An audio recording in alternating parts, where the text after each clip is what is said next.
Hi hello friends, welcome to Bharathi Samayal. Today recipe என்னென்னு பார்த்தீங்கன்னா egg masala gravy. இது வந்து பார்த்தீங்கன்னா ஒரு சிம்பிளான ரெசிபி தான். வாங்க இது எப்படி செய்யுதுன்னு பார்க்கலாம். அப்புறம் பார்த்தீங்கன்னா இதற்கு தேவையான பொருள் என்னென்னு பார்த்துக்கலாம்.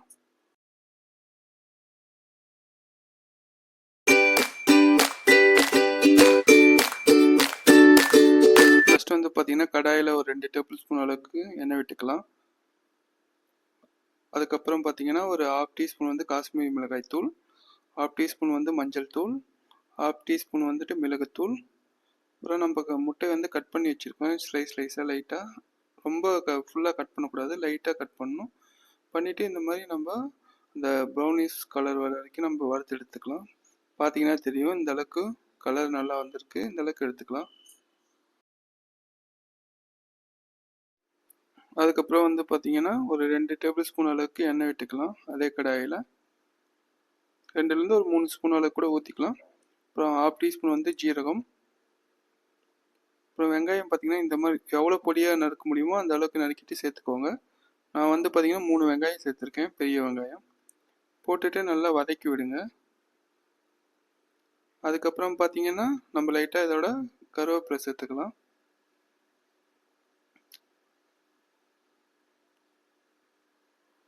அதுக்கப்புறம் பார்த்தீங்கன்னா லைட்டாக நம்ம உப்பு சேர்த்துக்கலாம். இதோட உப்பு சேர்த்து வதக்குனிங்கன்னா நம்ம வெங்காயம் சீக்கிரம் வெந்து வரும். அப்புறம் வந்து பார்த்தீங்கன்னா ப்ரௌனிஷ் கலர் கூட வரும். அப்புறம் இதோட வந்து 1 டேபிள் ஸ்பூன் வந்து இஞ்சி பூண்டு பேஸ்ட் போட்டுக்கலாம். போட்டுட்டு நம்ம அந்த பச்சை வாசனை போகிற வரைக்கும் நல்லா வதக்கி எடுத்துக்கலாம். இப்போ பார்த்தீங்கன்னா வெங்காயம் நல்லா வதங்கிடுச்சு. இந்த டைமில் பார்த்தீங்கன்னா தக்காளி வந்து 2 எடுத்திருக்கேன். 2 வந்து பொடி பொடியாக நறுக்கி இந்த அளவுக்கு எடுத்து வச்சுக்கோங்க. பொடி பொடியாக நறுக்கினா கிரேவி நல்லா வரும். ரொம்ப பெருசாக போட வேண்டாம். போட்டுட்டு நல்லா கிளறி விடுங்க. தக்காளி ஓரளவுக்கு நல்லா மசிஞ்சு வரட்டும்.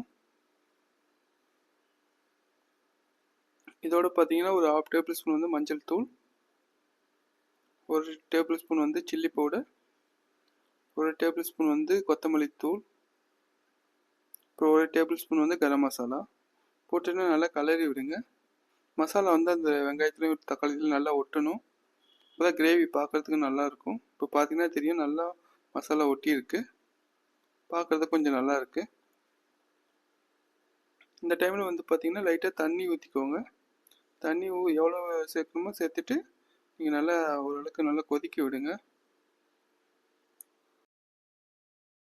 தண்ணி பார்த்தீங்கன்னா இந்த அளவு சேர்த்துருக்கேன். இது ஓரளவுக்கு லைட்டாக கொதிச்சு வர டைமில் நம்ம ஒரு 100 ml வந்து தயிர் சேர்த்திக்கலாம்.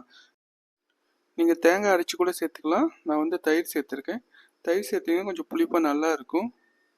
நம்ம சப்பாத்திக்கெலாம் சாப்பிட்றதுக்கு நல்லாயிருக்கும். இது வந்து பார்த்திங்கன்னா ஒரு 10 நிமிஷம் வரைக்கும் நல்லா கொதிக்கட்டும்.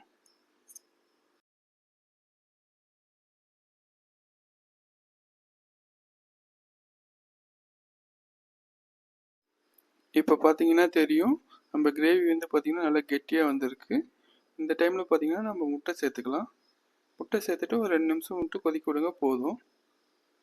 பார்த்தீங்கன்னா தெரியும், கலரும் நல்லா வந்திருக்கு, கிரேவியும் கரெக்டாக நல்லா வந்திருக்கு. இந்த மாதிரி கெட்டியாக இருந்தால் தான் சாப்பிட்றதுக்கு நமக்கு நல்லாயிருக்கும். ரொம்ப தண்ணியாக இருந்தால் சாப்பிட்றதுக்கு நல்லா இருக்காது. இந்த அளவுக்கு இருந்தால் தான் நமக்கு சாப்பிட்றதுக்கு கொஞ்சம் நல்லாயிருக்கும். இப்போ இந்த டைமில் பார்த்தீங்கன்னா நம்ம கொத்தமல்லி இலையை போட்டுக்கலாம். நீங்கள் கஸ்தூரி மேத்தி இருந்தால் கூட கஸ்தூரி மேத்தி போட்டுக்கலாம், வாசனையாக இருக்கும். நீங்கள் கொத்தமல்லி இருந்தால் அது போட்டால் கூட போதும். போட்டுட்டு லைட்டாக கலரி விட்டு எடுத்துக்கலாம். நீங்களும் இந்த மாதிரி வீட்டில் செஞ்சு பாருங்கள். Thank you friends.